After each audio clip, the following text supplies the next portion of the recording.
ஆண்டவராகிய இயேசு கிறிஸ்துவின் இனிதான நாமத்தினாலே உங்களை வாழ்த்துகின்றேன். இந்த நாளிலும் கூட விஷன் ஃபார் விஸ்வலி சேலஞ்சட் ஃபவுண்டேஷன் பார்வையற்ற மாற்றுத்திறனாளிகளுக்கான தரிசனம் என்ற ஊழியத்தின் சார்பாக உங்களை சந்திப்பதில் மிகவும் மகிழ்ச்சி அடைகிறேன். ஆண்டவர் இந்த நல்ல வாய்ப்பை ஏற்படுத்தி தந்தார். அதற்காக ஆண்டவருக்கு நன்றி செலுத்துகிறேன்.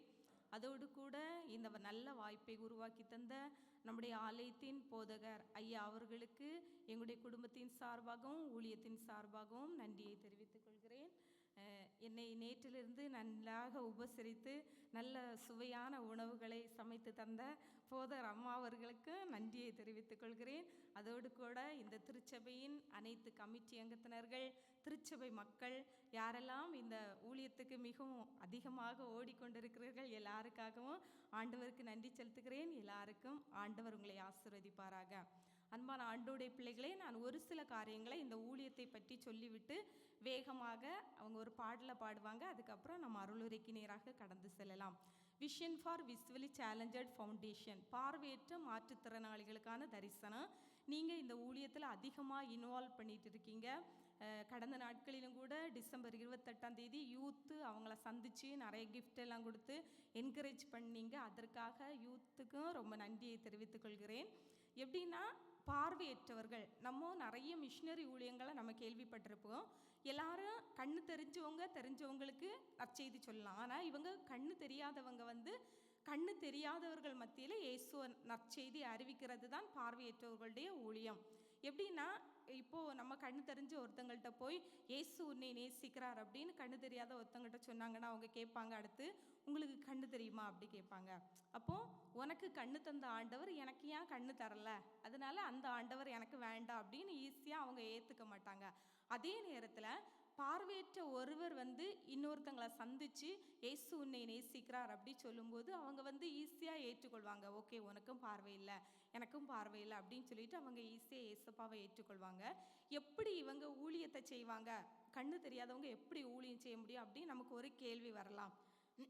எப்படின்னா, நம்ம ரயில்வே ஸ்டேஷனில் ட்ரெயினில் போகும்போது அவங்களுக்காக தனியாக ஒரு கம்பார்ட்மெண்ட் இருக்கேன் இல்லையா, இவங்க என்ன செய்வாங்கன்னா அங்கே போவாங்க.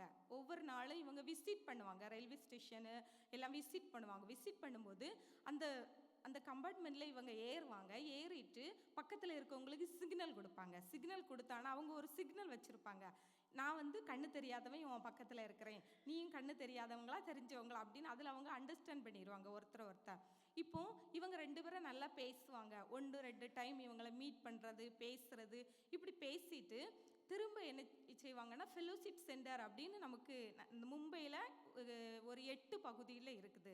இந்த ஃபெலோஷிப் சென்டருக்கு அந்தந்த ஏரியாவில், இப்போது western line, central line, harbour line, அப்படி வேறு ஏரியாவில் இருக்கிற ஃபெலோஷிப் சென்டருக்கு அந்தந்த ஏரியாவில் உள்ளவங்கள கூட்டிகிட்டு வருவாங்க.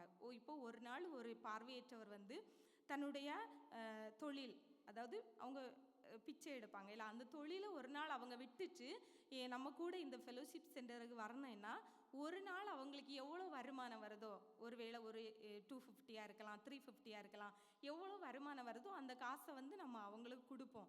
அவங்க என்ன செய்வாங்கன்னா இந்த ஃபெலோஷிப் சென்டருக்கு வருவாங்க. வரும்போது அவங்களுக்கு ரொம்ப சந்தோஷமாக இருக்கும். ஏன்னா என்ன மாதிரி நிறைய பேர் இங்கே இருக்காங்க, நான் இவ்வளோ நாள் நினச்சிட்டு இருந்தேன் நான் மட்டும்தான் தனியாக இருக்கிறேன் அப்படின்னு சொல்லிட்டு ஒரு 20-30 பேருக்கு கூட்டத்தில் இவங்க வரும்போது இவங்களுக்கு ரொம்ப சந்தோஷம் ஆயிடும். ஐயோ, என்ன மாதிரி நிறைய பேர் இருக்காங்களே அப்படின்னு சொல்லிட்டு இவங்க நிறைய ஷேர் பண்ணுவாங்க. அவங்களுடைய கனவுகள், அவங்களுடைய ஆசைகள், நான் எப்படி இருந்தேன், எங்கே இருந்தேன், என்னுடைய வாழ்க்கையில் என்ன ஏம் இருந்துச்சு அப்படின்னு ஒருத்தர் ரொம்ப ஐக்கியமாக எல்லாத்தையும் ஷேர் பண்ணிடுவாங்க. இப்போ இவங்க ஷேர் பண்ணும்போது இவங்களுக்கு ஒருவேளை இந்த ஃபெலோஷிப் எனக்கு பிடிச்சிருக்கு அப்படின்னா வாரந்தோறும் ஒவ்வொரு வாரமும் இவங்க அந்த நேரத்தில் வருவாங்க. ஒரு குறிப்பிட்ட நாட்கள் மட்டும்தான் நம்ம அவங்களுக்கு காசு கொடுக்க வேண்டியது இருக்கும். அதுக்கப்புறம் அவங்க சொல்லுவாங்க, இல்லை நான் எனக்கு நீங்கள் எதுவும் தர வேண்டியதாக இல்லை அப்படின்னு சொல்லிட்டு அவங்களுக்கு ட்ராவல் மட்டும்தான். ட்ராவலும் அந்த டைமுக்குடைய அந்த ஸ்நாக்ஸ் ஐட்டம் அப்படி ஏதாவது நம்ம கொடுத்து அவங்கள விட்டுருவோம். இப்படி இவங்க கொஞ்சம் கொஞ்சமாக ஏசப்பாவை ஏற்றுப்பாங்க. ஏசப்பாவை ஏற்ற பிறகு அவங்க கேட்பாங்க, இனி நான் என்ன பண்ணணும் அப்படின்னு சொல்லும்போது அவங்க எந்த ஏரியாவில் இருக்கிறாங்களோ அந்த ஏரியாவில் எந்த திருச்சபை இருக்குதோ அந்த திருச்சபையுடைய போதகரோடு கூட நம்ம அவங்கள அறிமுகப்படுத்தி வச்சு அவங்களுக்கு பேப்டிசம் கொடுத்து அவங்கள திருச்சபையில் அங்கத்தினர்களாக அமர்த்திட்டு அவங்க திரும்ப ஒழுங்காக சர்ச்சைக்கு போவாங்க. எந்த ஞாயிற்றுக்கிழமையும் கட்டடிக்கவே மாட்டாங்க, ஒழுங்காக சர்ச்சைக்கு போகக்கூடியவங்களாக இருப்பாங்க.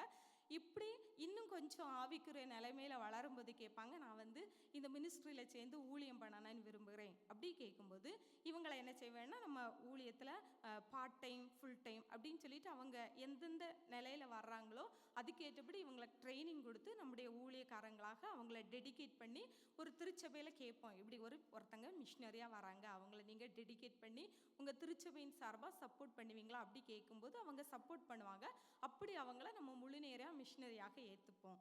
எப்படின்னா இது மட்டும் இல்லை, இவங்களுக்கு பிள்ளைகள் இருக்காங்க கூடயே. இவங்களுக்கு இப்போது நம்முடைய இந்த வருஷத்தில் 50 பிள்ளைகளுக்கு எஜுகேஷன் சப்போர்ட் நம்ம பண்ணிகிட்ருக்கோம்.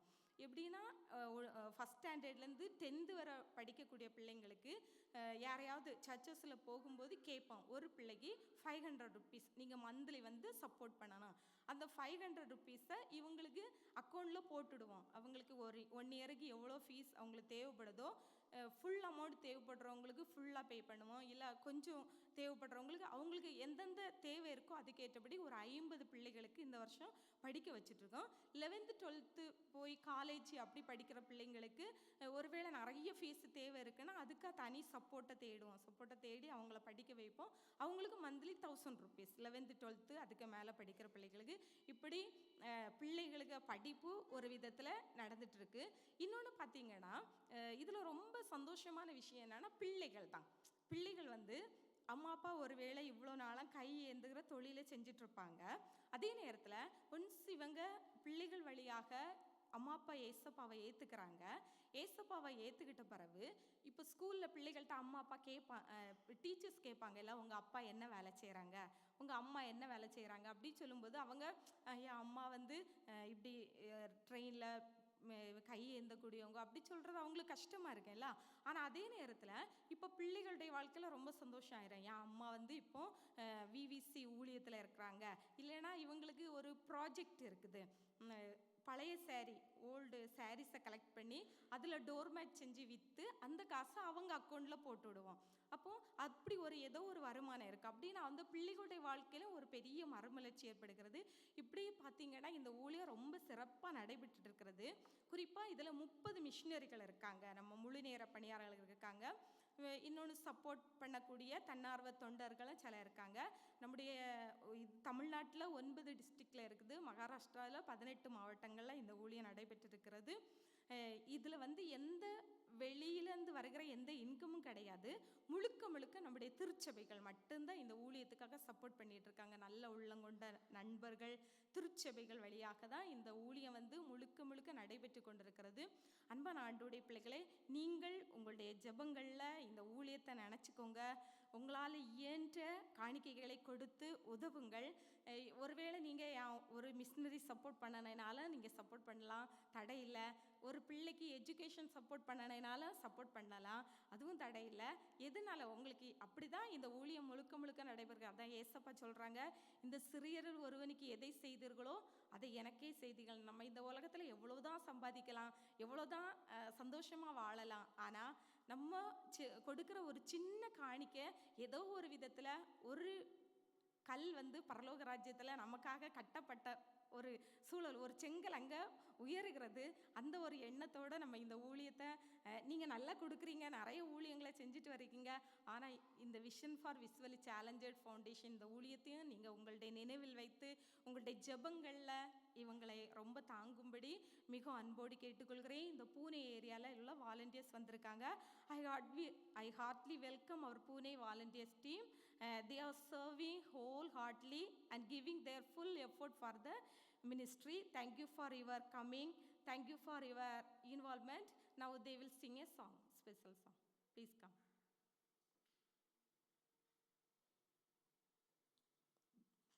Vijay Deepavali brother.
நேராக கடந்து செல்வோம்.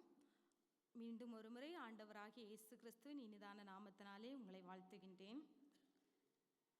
ஒரு சின்ன பையன் வீட்டில் சண்டை போட்டுட்டு என்ன செய்தான்னா, வேகமாக பக்கத்தில் இருக்கிற ஒரு பெரிய மரத்தில் போய் ஏறி உட்கார்ந்துருந்தான். அவங்க அம்மா அப்பா வேகமாக போய் சொன்னாங்க, ஏ தம்பி கீழே இறங்கி வாப்பா அப்படின்னு சொல்லிட்டு. அவன் சொன்னான், நான் இறங்கி வர மாட்டேன் அப்படின்னு அங்கேயே உட்கார்ந்துருந்தான். பக்கத்து வீட்டில் உள்ளவங்க எல்லாரும் ஓடி வந்தாங்க, தம்பி இறங்கி வாப்பா அப்படி சொன்னாங்க. ஆனால் அவன் சொன்னான், நான் இறங்கி வர மாட்டேன் அப்படின்னு அப்படியே உட்காந்துருந்தான். ரொம்ப நேரம் ஆயாச்சு, அந்த ஊரே அங்கே வந்தாச்சு. அந்த மரத்துக்கு பக்கத்தில் எல்லாரும் எதெல்லாமோ சொல்லி பார்த்தாங்க, நீ என்ன கேட்டாலும் நாங்கள் தருவோம், உனக்கு என்ன வேணுனாலும் பண்ணி தரோம், தயவு செய்து இறங்கி வாப்பா அப்படின்னு சொன்னாங்க. ஆனால் அவன் இறங்கி வரவே இல்லை. அப்போ பார்த்து அந்த வழியாக ஒரு ஆர்சி ஃபாதர், கேத்தலிக் ஃபாதர் அந்த வழியாக வந்தார். அந்த வழியாக வந்தவர்கிட்ட வேகமாக அந்த அம்மா அப்பா ஓடி போய் சொன்னாங்க, ஐயா ஐயா, இந்த தம்பி காலையிலேருந்தே இந்த மரத்து மேலே உட்காந்துருக்கான், நாங்கள் எவ்வளவோ கெஞ்சி பார்த்தோம், அவன் கீழேயே வரமாட்டேங்கிறான், எப்படியாவது அவனை கீழே இறங்கி வர சொல்லுங்க ஐயா அப்படின்னு சொல்லிட்டு அவங்க கேட்டாங்க. இந்த ஃபாதர் அப்படியே பார்த்தாரு, இவ்வளோ பேர் ட்ரை பண்ணி இவன் இறங்கலை, அப்போ நம்ம சொல்ல என்ன பண்ண போகிறான்னு தெரியலையே அப்படியே யோசிச்சுட்டு மனசில் யோசிச்சாரு. கடைசியாக பாஸ்டர்ஸ் என்ன செய்வாங்க, ஒரு பிளஸ் பண்ணுவாங்க இல்லை, அது மாதிரி இவர் நேர அந்த மரத்தை பார்த்து இப்படி போட்டார். ஒன்று அந்த பையன் வேகமாக இறங்கி வந்தான். எல்லாருக்கும் ஒரே ஆச்சரியம், என்னடா இவ்வளோ பேர் சொல்லி வரல, இவர் இப்படி தானே பண்ணார், அப்போ இவன் வந்துட்டானே அப்படின்னு சொல்லிட்டு அந்த ஐயாட்ட போய் கேட்டாங்க, ஐயா ஐயா ஏன் நீங்கள் என்ன பண்ணீங்க, அப்படி என்ன மந்திரம் பண்ணீங்க, அவன் இவ்வளோ வேகமாக வந்தானே அப்படின்னு சொல்லிட்டு.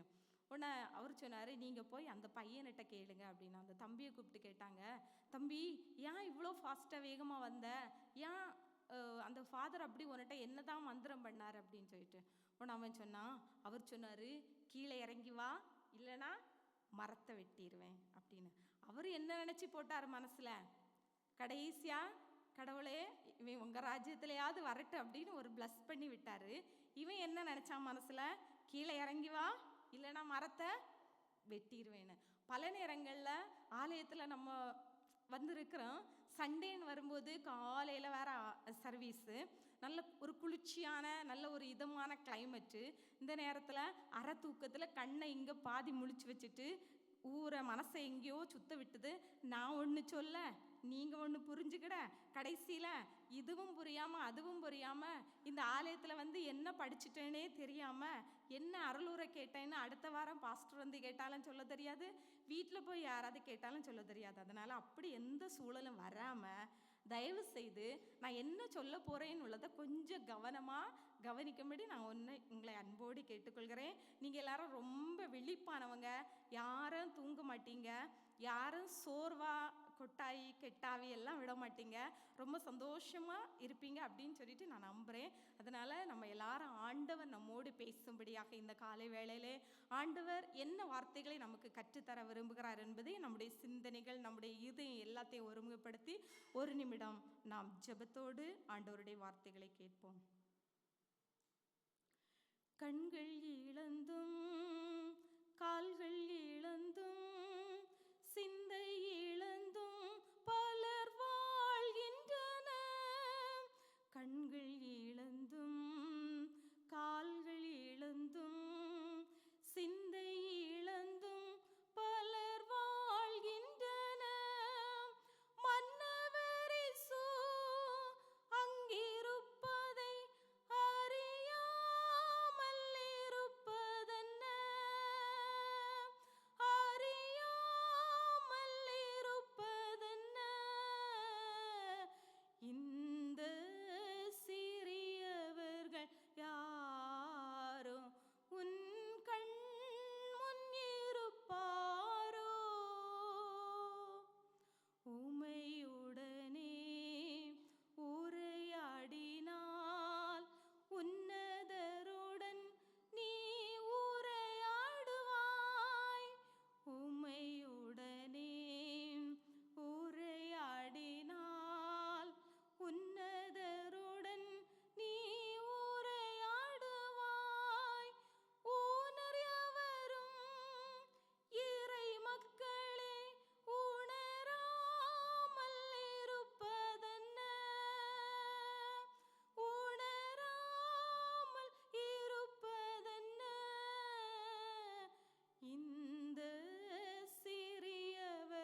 மனிதரிடத்தில் அன்பு கூறாமல் இறைவரிடத்தில் நாம் அன்பு கூர்ந்தால், மனிதரிடத்தில் அன்பு கூறாமல் இறைவரிடத்தில் நாம் அன்பு கூர்ந்தால், நாம் அனைவரும் ஊனமுள்ளோரே உணராமல் இருப்பதென்ன, உணராமல் இருப்பதென்ன. இந்த சிறியவர்கள் யாரோ உன் கண் முன் இருப்பாரோ. அன்பின் ஆண்டவரே, கண்களை இழந்தும் கால்களை இழந்தும் சிந்தையை இழந்தும் பல மக்கள் எங்கள் நடுவில் வாழ்கிறார்கள்.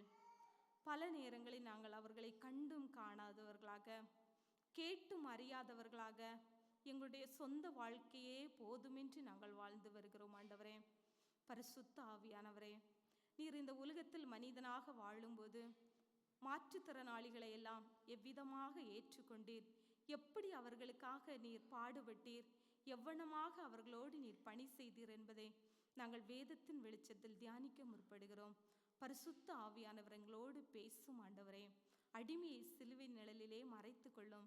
நீர் பேசும் உம்முடைய மெல்லிய சத்தத்தை நாங்கள் எல்லாரும் கேட்டு அதற்கு அடிபணியும் பாக்கியத்தை எங்களுக்கு தாரும்.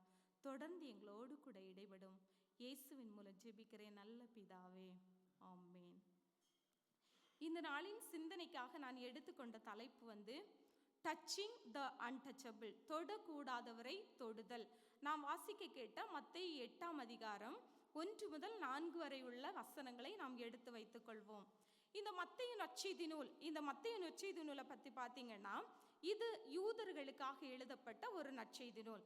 இந்த மத்தேயு 8ஆம் அதிகாரத்தில் முதல் தொடர்ந்து வருகிற பகுதிகளில் மத்தேயு நற்செய்தியாளர் ஆண்டவர் இயேசுவின் 10 அற்புதங்களை ஒன்றன்பின் ஒன்றாக அழகாக எழுதி வைத்திருக்கிறார்.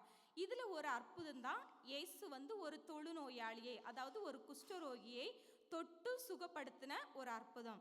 இந்த இயேசுவின் அற்புதங்கள் மத்தேயு நற்செய்தி நூல்ல பல இடங்கள்ல இருந்தாலும் 10 அற்புதங்கள் ஒன்றன்பின் ஒன்றாக ஒரே இடத்துல சொல்லப்படுவதற்கான காரணம் என்னன்னா, இந்த மத்தேயு நற்செய்தியாளர் ஆண்டவர் இயேசுவை ஒரு புதிய மோசேயாக காட்ட விரும்புகிறார்.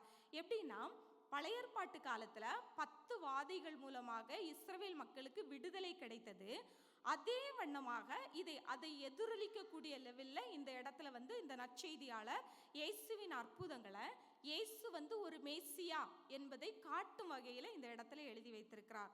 The Gospel of Matthew was written mainly for Jewish readers, showing Jesus as the promised Messiah. Jesus' miracles are mentioned in many places in the Gospel of Matthew. However, the reason these 10 miracles are recounted one after another in the same section is that the Gospel writer Matthew wants to portray the Lord Jesus as a new Messiah. அதாவது யூதர்களின் நம்பிக்கை என்னன்னா, மேசியா வரும்போது குணமாக்கக்கூடிய பணியை செய்வார். According to Jewish faith, when Messiah come, he will perform healing works and healing the sick people. அதாவது இயேசு கிறிஸ்து இந்த உலகத்தில் ஒரு மேசியாவாக, அதாவது அற்புதங்களை செய்யக்கூடியவராக வருவார் என்பதுதான் யூதர்களின் நம்பிக்கை. நான் படிக்க கேட்டா மத்தேயு 8ஆம் அதிகாரம் 3வது வசனத்தை யாராவது வாசியுங்கள். மத்தேயு 8:3.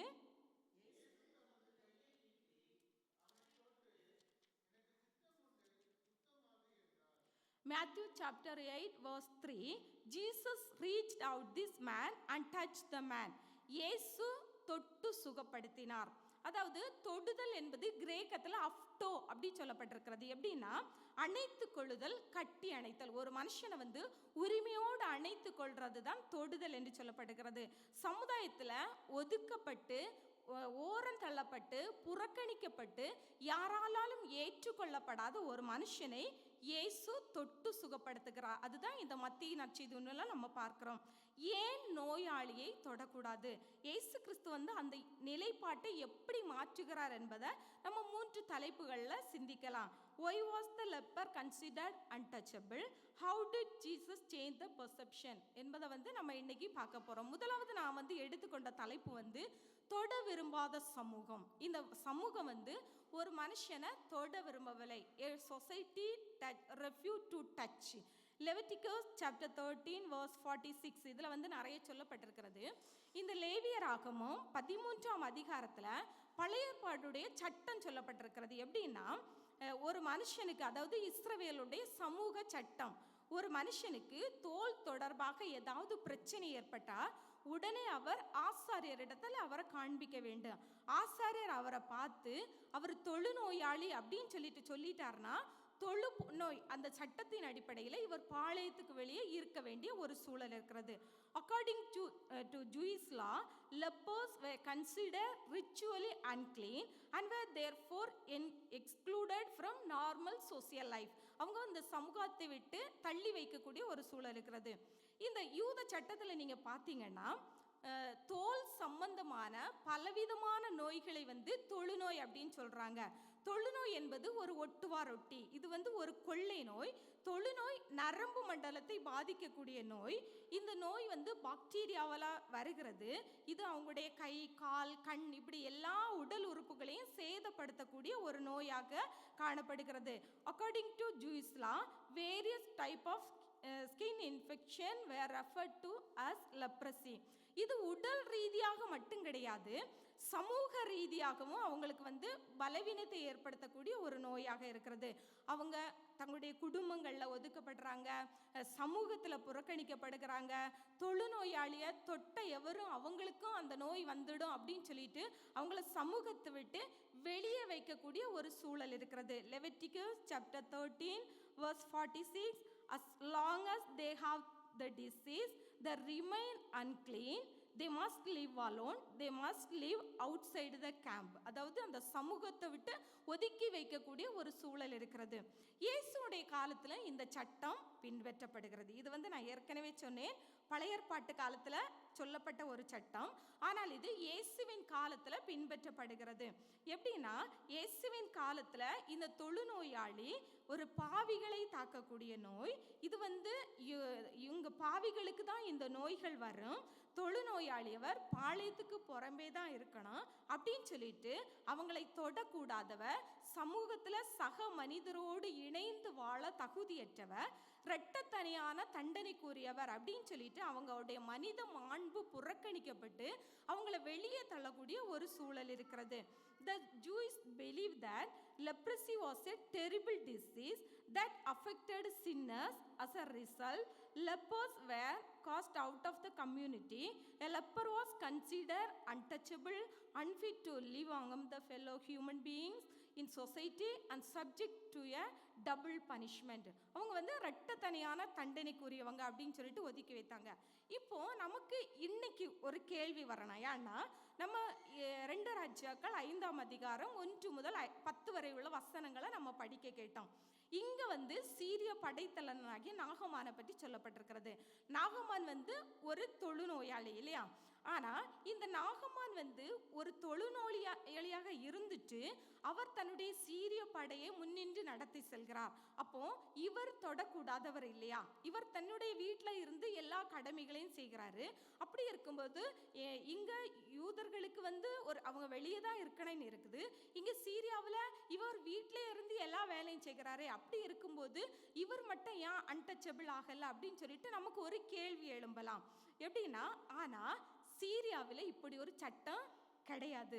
அவங்க தொழுநோயாளியை தொடக்கூடாதவர் அப்படின்னு சொல்லல, அது ஒரு சாதாரணமான ஸ்கின் டிசீஸா தான் புரிஞ்சுட்டாங்க அவங்க. அதனால தான் இந்த நாகமான் என்ன செய்கிறார்னா, தன்னுடைய இல்லத்துல இருந்து தன்னுடைய பணிகளை செய்கிறாரு.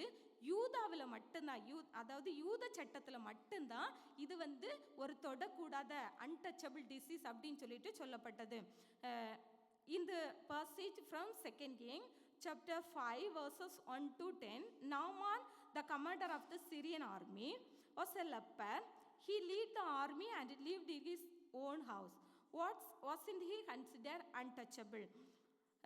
There was no such a law in Syria. In Syria, leprosy was understood simply as a skin disease. That's why Naaman lived in his own house and continued his work. மத்தேயு 8ஆம் அதிகாரம் 1 முதல் 4 வரை உள்ள பகுதிக்கு நம்ம மீண்டு வருவோம். இப்போ இந்த பகுதியில் இயேசு மலையிலிருந்து இறங்கி வருகிறார். அப்படியானா இந்த இடம் ஊருக்கு வெளியே, அதாவது தொழுநோயாளிகள், புறம்பானவர்கள், இந்த சமூகத்தால் ஒதுக்கப்பட்டக்கூடிய மக்கள் வாழக்கூடிய ஒரு இடமாக இருக்கிறது. நம்முடைய ஊரில் கூட பார்த்தீங்கன்னா மலை அடிவாரத்தில் அங்கே நிறைய ஏழைகள் எல்லாம் தங்கி இருப்பாங்க.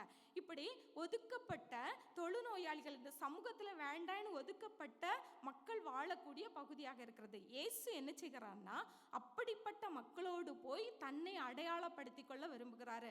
அவங்களோடு கூட பேசுகிறாரு, அவங்களுடைய தேவைகளை எல்லாம் கேட்டு அறிகிறாரு. Jesus goes to the area outside the village where the poor who are considered untouchable by society, he identify himself with the oppressed. அன்பான ஆண்டவருடைய பிள்ளைகளே, இன்னைக்கு நம்முடைய வாழ்க்கையிலே நம்மை நாம் யாரோடு கூட அடையாளப்படுத்திக் கொள்ள விரும்புகிறோம்? நம்முடைய இதயத்தின் எண்ணங்கள் எப்படிப்பட்டதா இருக்கிறது? ஒருவேளை ஆண்டோடைய சாயல்ல படைக்கப்பட்டு சரீரத்தில் பலவிதமான பலவீனங்களோடு குறைகளோடு வாழ்கிற மாற்றுத்திறனாளிகளை பார்க்கும்போது அவங்களோடு கூட நம்மை அடையாளப்படுத்தி கொள்ள விரும்புகிறோமா? இல்லைன்னா அவங்களோ நம்ம அங்கீகரிக்க விரும்புகிறோமா? அவங்களை ஏற்றுக்கொள்ள விரும்புகிறோமா? இல்லைன்னா அவங்க தப்பு அவங்களுடைய பலவீனம் அவர்கள் செய்த பாவத்துக்கான தண்டனை அப்படின்னு சொல்லிட்டு தீர்ப்பிடக்கூடியவங்களா நம்ம இந்த சமுதாயத்துல வாழ்ந்து கொண்டு இருக்கிறோமா? இங்க பாருங்க, இங்க தொடக்கூடாதவர் யாரா இருக்கிறாரு? ஒருவேளை பல துன்பங்களை ஏற்று சரீர பலவீனத்தோடு இந்த சமூகத்துல வேதனையோடு வாழ்ந்து கொண்டிருக்கிற இந்த மனுஷன் தொடக்கூடாதவரா இருக்கிறாரா? இல்ல அந்த சமூகமா வெந்த புண்ணுல வேல் பாய்ச்சி அவனை மிகவும் தொந்தரவு செய்கிற இந்த சமூகம் தொடக்கூடாத சமூகமா இருக்கிறது? யார் அன்டச்சபிள்? யார் தொடக்கூடாதவரா இருக்கிறாங்க? பல நேரங்களில் நம்மவும் அப்படிதான். இந்த உலக பிரகாரமா யாருக்காவது ஏதாவது கஷ்டம் வந்தா சொல்லுவோம், அவங்களுக்கு பாவத்துக்குரிய தண்டனை, அவங்க முன்னோர்கள் செய்த பாவத்துக்குரிய தண்டனை அப்படின்னு சொல்லிட்டு அவங்க இருக்கிற வேதனையில இன்னும் வேதனையை கொடுக்கக்கூடியவங்களா இருக்கிறோம். ஆனா நம்ம அப்படி இருக்கக்கூடாது. இயேசு கிறிஸ்து ஒரு தொட விரும்பாத அந்த சமூகத்தின் நிலைப்பாட்டை மாற்ற வேண்டும் என்று ஆண்டவர் விரும்புகிறார். இரண்டாவதாக நான் எடுத்துக்கொண்ட தலைப்பு தொடப்பட்ட மனிதன். Jesus reached out and touched him. அந்த தொடப்பட்ட ஒரு மனிதனை பற்றி நம்ம பார்க்கலாம். யாராவது வாசிக்கலாம்? மத்தேயு 8ஆம் அதிகாரம் 2வது வசனம். Matthew chapter 8 verse 2. அப்பொழுது குஷ்டரோகி ஒருவன் வந்து அவரை பணிந்து, ஆண்டவரே, உமக்கு சித்தமானால் என்னை சுத்தமாக்குமால் ஆகும் என்றான். A man with leprosy came and knelt before and said, Lord, if you are willing, you can make me clean. குஷ்டரோகி ஆண்டவர்ட்ட வருகிறாரு. இங்கே ஒரு தொழுநோயாளி ஏசப்பாட்ட வருகிறார். எப்படின்னா, மக்கள் வாழும் பகுதியில் வாழக்கூடிய உரிமை அவங்களுக்கு கிடையாது. தன்னுடைய சொந்த குடும்பம் அவரை ஏற்றுக்கொள்ளல. தள்ளப்பட்ட வாழ்க்கை, ஆதரவற்ற நிலை. ஆனா இயேசுவை கண்ட மாத்திரத்தில் என்ன செய்கிறார்னா, மக்கள் என்ன தடை செய்வாங்களோ, என்னை ஏற்றுக்கொள்ள மாட்டாங்களோ, அப்படி எந்த இதுவும் இல்லாம என்னை மக்கள் தடை செய்தாலும் பரவாயில்ல, இயேசுவிடம் வர வேண்டும் என்ற ஒரு ஆவல் அந்த குஷ்டரோகிக்கு இருந்தது. எப்படின்னா, தன்னை குணமாக்கக்கூடிய வல்லமை இயேசுவுக்கு இருக்கிறது என்பதை அவர் நம்புகிறாரு. அதனாலதான் நம்பி வந்த மனிதனை இயேசு தூக்கி எடுத்து சுகப்படுத்துகிறார். இயேசு இந்த சமுதாய சட்டங்கள், நியதிகள் எல்லாவற்றையும் உடைத்து எறிகிறவராக இருக்கிறார். தொடக்கூடாது அப்படின்னு சொல்ல மனுஷனை தொட்டு சுகப்படுத்துகிறார். A leper comes to Jesus. He has no right to live in the area where other people live. Even in his own family has not accepted him. His life is one of rejection and hopelessness. But the moment Jesus, he discredites all social laws. He comes to Jesus without hesitation, without worrying about whether people will stop him. He has the courage to approach Jesus because he fully believes that Jesus has the power to heal him. Jesus lifts up and heals the man who comes in faith. அன்பான ஆண்டவருடைய பிள்ளைகளே, இயேசு தன்னிடத்தில் வந்த மனிதனை தொட்டு சுகப்படுத்துகிறார். இந்த லேவியராகமும் 5:3-6 வரை உள்ள வசனங்களை நீங்க பார்த்தீங்கன்னா, தொழுநோயாளியை தொடுதல் அல்லது ஒரு தொழுநோயாளியால தொடப்படுதல் என்பது யூதருக்கு நியாயப்பிரமாணத்தை மீறுகிற செயல். அதாவது ஒரு யூதரை அது தீட்டுப்படுத்துறது. ஒரு குஷ்டரோகி ஒரு மனுஷனை தொட்டுட்டாருன்னா அவர் தீட்டாயிட்டாரு அப்படின்னு அர்த்தம். உண்மையா இந்த மனுஷர் ஏசப்பாவை தொட அனுமதித்திருப்பாரா? அனுமதித்திருக்க மாட்டார். ஏன்னா அவருக்கு தெரியும், இந்த சட்டத்திட்டங்கள் எல்லாம் அந்த மனுஷனுக்கு தெரியும். மார்க் 1:41 வசனத்தை வாசிங்க. மார்க் 1:41 இதே வசனம் சொல்லப்படுகிறது. மார்க்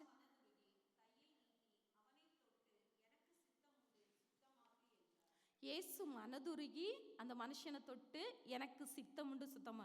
அன்பான ஆண்டவருடைய பிள்ளைகளே, மனதுருக்கத்தின் ஆண்டவர் தொடக்கூடாது அப்படின்னு சொல்லப்பட்ட ஒரு தொழுநோயாளியை தொட்டு சுகப்படுத்துகிறார். நான் ஏற்கனவே சொன்னேன், தொடுதல் என்பது உரிமையை காட்டுவது. ஒரு மனுஷனை நம்ம வாயினால வாழ்த்துறோம், நீ நல்லா படிச்சுட்ட, நல்ல மார்க் எடுத்துட்ட அப்படின்னு ஒரு சொல்றது எப்படி இருக்கு? அவங்கள முதுகுல ஒரு தட்டி கொடுத்து நீ நல்ல பிள்ளை, நல்லா பண்ணிட்ட அப்படின்னு சொல்றது. அதுதான் இயேசு கிறிஸ்து தன்னுடைய உரிமையை, தன்னுடைய உறவை அவனிடத்துல வெளிப்படுத்துகிறாரு. மனதுருக்கம் இல்லாதவங்க தொழுநோயாளிவை தொட முடியாது. மக்கள் தொழுநோயை கண்டு பயப்படுவாங்க. ஏன்னா அது தங்களுக்கு வந்துடும் அப்படின்னு சொல்லிட்டு பயப்படக்கூடிய ஒரு சூழல். அது ஒரு அருவருப்பான நோய் அப்படின்னு சொல்லப்பட்டது. ஆனா அந்த அருவருப்பை எதையும் பொருட்படுத்தாமல் இயேசு அந்த மனிதனை தொட்டு சுகப்படுத்துகிறார். வாழ்வில் பல இன்னல்களை சந்தித்து, மக்களால் புறக்கணிக்கப்பட்டு, உறவினரால் துரத்தப்பட்டு, ஆலய வழிபாட்டில் கூட கலந்து கொள்ள முடியாமல், சமுதாய வாழ்வில் சக மனிதரோடு கூட இணைந்து பயணிக்க முடியாமல் தள்ளப்பட்ட மனிதன் துணிவிடம் இயேசுவிடம் அவரை பார்த்து முழங்கால் படியிட்டு தன்னை தாழ்த்தி தலை குனிந்து, ஆண்டவரே உமக்கு சித்தமானால் என்னை சுத்தமாக்கும் அப்படின்னு சொல்லும்போது, தன்னை முழுமையாக அர்ப்பணிக்கும் போது துயர் அடைந்தவரை தூக்கி எடுக்கிற ஆண்டவர், தள்ளப்பட்டோருக்கு ஆறுதல் வழங்குகிறவர், ஒடுக்கப்பட்டவருக்கு உதவி செய்கிறவர், கலங்கி நிற்போரின் கண்ணீரை துடைக்கிறவர், ஆறுதலற்றவர்களுக்கு ஆறுதல் கொடுக்கிறவர், நாம் அழும்போது நம்மோடு கூட அழுகிற ஆண்டவர், வாழ்வில் வலுவிழந்த மனிதனை தூக்கி எடுத்து தொட்டு சுகப்படுத்தி அணைத்து கொண்டார். அந்த ஆண்டவர் இன்றைக்கும் ஜீவிக்கிறார். நம்மை பார்த்து சொல்கிறார், நாம் அவரிடம் வர வேண்டும் என்று. நாம் அவரிடம் வரும்போது நமக்கும் இன்றைக்கு அற்புதம் செய்ய வல்லமையுள்ள ஆண்டவராக காத்திருக்கிறார். மூன்றாவதாக நான் எடுத்துக்கொண்ட தலைப்பு தொடப்பட்ட மனிதன், the man who was touched. நான் ஏற்கனவே 2 காரியங்களை சொன்னேன். தொட விரும்பாத சமூகம், தொட்டு பார்த்த இயேசு, தொடப்பட்ட மனிதன். இந்த புதிய ஏற்பாட்டு காலத்துல ஒரு மனுஷனுக்கு ஏதாவது ஒரு பலவீனம் அதுலேருந்து விடுதலை கிடைச்சிட்டுன்னா அவங்க எனக்கு சுகமாயிட்டு, நான் நல்லா ஆயிட்டேன், நம்மகிட்டையும் கூட இப்போ எப்படி இருக்கீங்க, நல்லா இருக்கு, சுகமா இருக்கிற அப்படி சொல்லுவாங்க. ஆனால் இந்த தொழுநோய், இந்த நோயிலேருந்து மட்டும் நமக்கு விடுதலை கிடைச்சிட்டுன்னா அவங்க என்ன சொல்லணும்னா, நான் சுத்தமாகிட்டேன், நான் தூய்மை ஆயிட்டேன் அப்படின்னு சொல்ல வேண்டும். இதுல இந்த மனுஷனுடைய உள்ளமும் உணர்வும் தூய்மை அடைகிறது. இப்போ இந்த தூய்மை அடைந்த மனுஷன்கிட்ட இயேசு 2 கட்டளைகளை சொல்றாரு. முதலாவது சொல்றாரு, நீ இதை ஒருவருக்கும் சொல்லாதபடி எச்சரிக்கையாயிரு. Be careful not to tell anyone about this. இதை பற்றி யாருக்கும் வெளியே சொல்லக்கூடாது அப்படின்னு சொல்றாரு. அதாவது இந்த சுத்தமான மனிதன் என்ன செய்கிறாருன்னா, நீ என்ன வெளியே சொல்லி விளம்பரப்படுத்த கூடாது அப்படின்னு இயேசு சொல்றாரு. ஆனா இவன் தன்னுடைய உணர்வை அடக்கி கொள்ள முடியாமல், தன்னுடைய மகிழ்வை அடக்கி கொள்ள முடியாமல் தான் சென்ற இடங்களிலெல்லாம் அதை போய் சொல்றான். இயேசு என்னை சுகப்படுத்திட்டாரு, இயேசு என்னை சுகப்படுத்திட்டாருன்னு. இயேசு ஒருவேளை என்னை விளம்பரப்படுத்த கூடாது என்பதற்காக இந்த இடத்துல அவர் அந்த மனுஷன்கிட்ட நீ வெளியே போய் சொல்லாத அப்படின்னு சொன்னாரா அப்படின்னு பார்த்தீங்கன்னா அப்படி இருக்காது.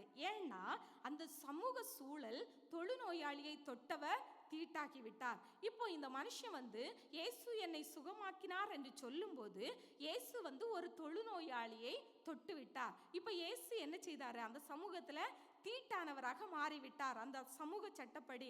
அதனால தான் ஆண்டவர் சொல்றாரு, நீ வெளியே போய் சொல்லாத அப்படின்னு. இப்போ நம்முடைய சமூகத்துல கூட பார்த்தீங்கன்னா நல்ல செய்தி எப்போதுமே கொஞ்சம் மெதுவாக தான் போகும், கெட்ட செய்தி வேகமாக பரவும். இயேசு ஒரு நோயாளியை சுகப்படுத்தினது நல்ல செய்தி, அதே நேரத்தில் ஒரு தொழுநோயாளியை தொட்டார் என்பது கெட்ட செய்தி அந்த சமூகத்தில். இந்த கெட்ட செய்தி என்ன செய்யும், அந்த சுகமடைந்ததை பார்க்க மாட்டாங்க, இயேசு தொட்டுட்டாரு, இயேசு தொட்டுட்டாரு, அதை தான் எங்க சொல்லுவாங்க இல்லை, அந்த நிலை தான். அதனால தான் இயேசு சொல்றாரு, நீ வந்து வெளியே போய் சொல்லாத அப்படின்னு சொல்லிட்டு. மலினா அப்படின்னு சொல்லிட்டு ஒரு இறையியலாளர் மார்க் நற்செய்தி நூலுக்கு விளக்கம் எழுதும்போது அவங்க சொல்லுவாங்க, இயேசு வந்து அந்த சமூகத்துல தீட்டாகிட்டாரு, அதனால அவர் வெளியே நடமாட முடியாமல் போயிடுச்சு அப்படின்னு சொல்லிட்டு அவர் மறைவாக வாழ வேண்டிய ஒரு சூழல் இருந்தது. அதற்கு ஆதாரமா நீங்க பாத்தீங்கன்னா மார்க் சாப்டர் 1:48 பாத்தீங்கன்னா, he went out and began to talk freely, spreading the news. As a result, Jesus could no longer enter a town openly but stayed outside in lonely place. இயேசு வந்து தனிமையாக மறைந்து வாழக்கூடிய ஒரு சூழல் இருக்கிறது. அதனால தான் இயேசு சொல்றாரு, நீ வந்து எங்கேயும் போய் இதை சொல்லாத அப்படின்னு. ரெண்டாவது கட்டளை ஆண்டவர் அந்த மனுஷன்கிட்ட என்ன சொல்றாருன்னா, நீ போய் ஆசாரியரிடம் உன்னை காண்பி, show yourself to the priest. இது வந்து அந்த மனுஷனுடைய வாழ்வு சார்ந்த கட்டளை. மத்தேயு 8:4 வசனத்தை யாராவது வாசிக்கலாம்? அவனை நோக்கி, இதை நீ ஒருவருக்கும் சொல்லாதபடி எச்சரிக்கையாயிரு. ஆயினும் அவர்களுக்கு சாட்சியாக நீ போய் ஆசாரியனுக்கு உன்னை காண்பித்து மோசே கட்டளையிட்ட காணிக்கையை செலுத்து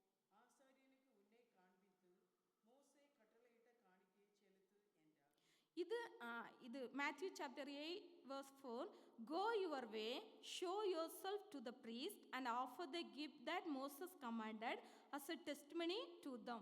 அவங்களுக்கு சாட்சியாக நீ இந்த காணிக்கையை செலுத்த சொல்லி. இது வந்து அந்த மனுஷனுடைய வாழ்வு சார்ந்த ஒரு கட்டளை. அதாவது இந்த மனுஷன் வந்து சக மனிதரோடு போய் இணைந்து மீண்டும் தன்னுடைய இயல்பான வாழ்க்கை திரும்ப வேண்டுமானால் ஒரு குருவினுடைய பரிந்துரை இவனுக்கு தேவை இருக்கிறது. ஒரு குரு வந்து இவனை, அதாவது ஆசாரியர் வந்து இவனுக்கு தீர்ப்பு சொல்லணும், இவன் நல்லாயிற்று, இவனுக்கு சொத்தமாயிற்று அப்படின்னு சொல்லணும். அதுக்கு தான் லேவியராகமம் 14:1-32 வரை உள்ள பகுதிகளில் இந்த தொழுநோயாளி குணமானது எவ்வாறு அதிகாரப்படுத்தப்பட வேண்டும், என்ன காணிக்கை செலுத்த வேண்டும் அப்படின்னு சொல்லிட்டு தெளிவா சொல்லப்பட்டிருக்கிறது. ஒருவேளை அவர் சுகமாயிற்று, இயேசு வந்து என்ன சுகப்படுத்திட்டார் அப்படின்னு சொல்லிட்டு ஆசாரியர் இடத்துல அவர் தன்னை காண்பிக்காமல் வெளியே போய் நடமாடினா மக்கள் அவரை ஏத்துக்க மாட்டாங்க. அதனால தான் அவர் சுதந்திரமாக சுற்றி தெரிய வேண்டும் என்றால் சில நிபந்தனைகளை அவர் செய்ய வேண்டியிருக்கிறது, சில சட்ட திட்டங்கள். அதுதான் இயேசு கிறிஸ்து வந்து அவனை கைட் பண்ணுகிறாரு. Leviticus chapter 14:1-32 clearly explain how the healing of a leper was to be officially confirmed and what offerings were to be made. If the man did not show himself to the priest after being healed and offer the prescribed sacrifice, the priest would not declare him clean. Without his declaration, he could not be able to move freely in society. ஆகவே தான் ஆண்டவர் என்ன சொல்றாருன்னா, நீ போய் வந்து ஆசாரிய இடத்துல காண்பி. அந்த வாழ்வு சார்ந்த கட்டளையை மதித்து வழிகாட்டக்கூடியவராக இருக்கிறாரு. அந்த ஆண்டவர் இன்னைக்கு நமக்கு வழிகாட்டக்கூடிய ஒரு ஆண்டவராக செயல்பட்டு இருக்கிறாரு. நம்ம பார்த்து சொல்றாரு, நாம் வழி தெரியாமல் இருக்கும்போது நமக்கு கரம் பிடித்து நீ போ, இந்த வழியில போ அப்படின்னு சொல்லிட்டு நம்ம கைட் பண்ணக்கூடிய ஒரு ஆண்டவராக இருக்கிறது. நான் 3 காரியங்களை உங்களுக்கு தெளிவாக சொன்னேன். முதலாவது, தொட விரும்பாத ஒரு சமூகம், தொட்டு பார்த்த இயேசு, தொடப்பட்ட மனிதன். இன்னைக்கு நம்ம பார்த்து இயேசப்பா வந்து நீ போ, அவனை தொட்டு சுகப்படுத்து அப்படி சொல்லல. ஆனா நம்ம பார்த்து என்ன சொல்றாரு தெரியுமா? இந்த சமூகத்துல தனிமையா இருப்பவங்க, அனாதைகள், கைவிடப்பட்டவங்க, மாற்றுத்திறனாளிகள், இயலாமையில் இருப்பவங்க, இப்படிப்பட்ட மக்களிடத்துல ஒரு கருணையோடு ஒரு அன்போடு அவங்க இடத்துல போய் பேசு அப்படின்னு சொல்றாரு. அதுதான் இயேசு கிறிஸ்து செய்த பணி. அந்த பணியை நாம் தொடர்ந்து செய்ய வேண்டும் என்று ஆண்டவர் எதிர்பார்க்கிறாரு. ஹங்கேரியா நாட்டில் எலிசபெத் அப்படின்னு சொல்லிட்டு ஒரு பெயருள்ள ஒரு அரசி வாழ்ந்துட்டு இருந்தாங்க. அவங்க என்ன செய்வாங்கன்னா, தேவை உள்ள எல்லா மக்களுக்கும் ஒவ்வொரு நாளும் கை நிறைய பணமும் இதயம் நிறைந்த அன்பு, இந்த ரெண்டையும் சேர்த்து எடுத்துட்டு தெரு தெருவா போவாங்களாம். போய் எல்லா மக்களும் தேவையில் இருக்கிற எல்லாருக்கும் நிறைய கொடுப்பாங்களாம். கொடுத்துட்டு கடைசியில் சொல்லுவாங்களாம், நீங்களும் மற்றவர்களுக்கு கொடுங்கள். ஒவ்வொரு நாளும் இவங்க சொல்றது இதுதான். இவங்க கொடுப்பாங்க, கொடுத்துட்டு சொல்லுவாங்க, நீங்களும் மற்றவர்களுக்கு கொடுங்கள் அப்படின்னு சொல்லிட்டு. ஒரு நாள் அப்படி இருக்கும்போது சிலர் கேட்டாங்களாம், அம்மா நீங்கள் தான் எங்களுக்கு கொடுக்கறத வச்சு நாங்கள் வாழ்ந்துட்டு இருக்கோம், எங்கள்கிட்ட எதுவுமே இல்லையே மற்றவங்களுக்கு கொடுக்கறதுக்கு, நீங்கள் சொல்கிறீங்க நீங்கள் மற்றவங்களுக்கு கொடுங்க அப்படின்னு, நீங்கள் தர சாப்பாடை தான் நாங்கள் சாப்பிட்டுட்டு இருக்கோம், இப்படி இருக்கும்போது நாங்கள் எப்படி கொடுக்க முடியும் அப்படின்னு சொல்லிட்டு. அப்போ தான் அந்த ராணி அவங்ககிட்ட சொன்னாங்களாம், உங்களுக்கு இதயம் உண்டு, பிறருக்கு போதுமான அன்பை வழங்குங்கள். உங்களுக்கு கண்கள் உண்டு, அழுகிறவர்களின் கண்ணீரை காணுங்கள். உங்களுக்கு கால்கள் உண்டு, வேதனைப்படுவோரை நீங்கள் தேடி செல்லுங்கள். உங்களுக்கு நாவு உண்டு, துயரப்படும் மனிதருக்கு உங்கள் கனிவான வார்த்தைகளால் அவர்களை ஆறுதல் படுத்துங்கள் என்பதாகும். அன்பான ஆண்டவருடைய பிள்ளைகளே, இன்னைக்கு ஆண்டவர் நம்மை பார்த்து என்ன சொல்றாருன்னா, நமக்கு இதயம் இருக்கிறது, இயேசுவின் அன்பை மற்றவர்களுக்கு கொடுப்போம். நமக்கு கால்கள் இருக்கிறது, இயேசுவின் நற்செய்தி விரைந்து செல்ல துரிதமாய் செயல்படுவோம். நமக்கு நாவு இருக்கிறது, துயரப்படுகிறவர்கள், கைவிடப்பட்டவர்கள், ஆறுதலற்றவர்கள், இப்படிப்பட்ட மக்களுக்கு நம்முடைய கனிவான வார்த்தைகளால், நம்முடைய அன்பால் அவர்களுக்கு ஆறுதல் வழங்குவோம். அப்படி நம்ம பண்ணும்போது இயேசு இந்த உலகத்தில் செய்த பணியை நாமும் இந்த உலகத்தில் நிறைவேற்றக்கூடியவர்களாக, இயேசுவின் அன்பை கொடுக்கக்கூடியவர்களாக, இயேசுவின் பணியை தொடர்ந்து செய்யக்கூடியவர்களாக நாம் வாழ முடியும். ஆண்டவர் அதற்காக நம்மை தகுதிப்படுத்துவாராக. அப்படிப்பட்ட வாழ்க்கை வாழ ஆண்டவன் நமக்கு கிருபை செய்வாராக. ஆமென்.